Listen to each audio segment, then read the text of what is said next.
Hi guys, good morning from a very dreary South Florida today. It's about, I think, 70 degrees and we think it's freezing. It's also pouring, so fun times.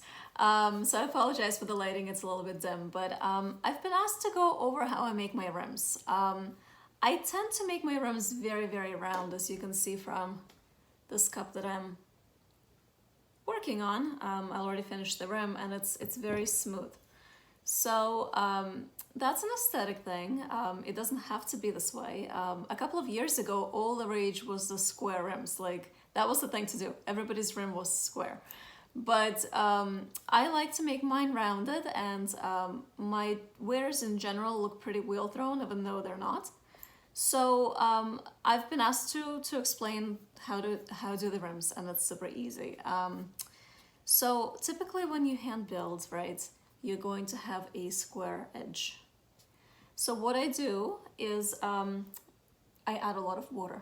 This is like the only time when I add a lot of water, and I have to say that I hand build with very wet clay, and I think that's why I get away with it without getting the cracks, is because I'm adding a lot of water, but this is super, super wet. You know, this clay is like, I almost struggle with it to like make the slab stand upright because it's falling over. That's how wet it is.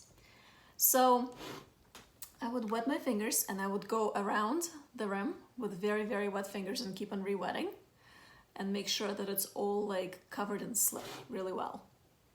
So once it's covered in slip and your fingers are not catching, I start pinching like so. And I'm spinning it around and I'm pinching and I'm trying to keep the pressure the same.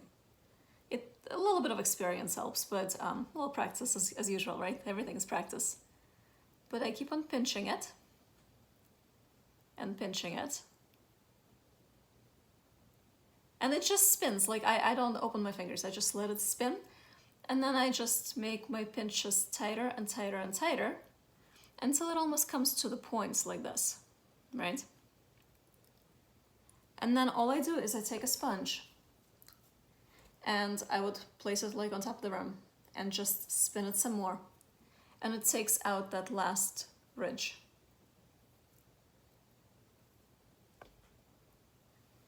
My lighting needs to get better. I can't catch it. Can you see? There we go. Yay! See? Nice and smooth. And the uniformity of it will just depend on practice. Like as you practice more, you can keep your pinches uniform. I don't pinch along. I just set my fingers at a certain, distance from each other, and I just let it spin through that. I hope that made sense. Did that make sense? I don't know.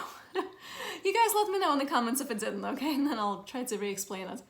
But that's all I do. It's not very complicated. I just pinch and spin, and I really reduce the rim to like half its size, like that. So I pinch pretty hard, I guess. And then I sponge the rest of it down, and that's it. That's the whole trick. I hope this was helpful. I'm gonna go freeze some more, and you guys have a wonderful day. Bye.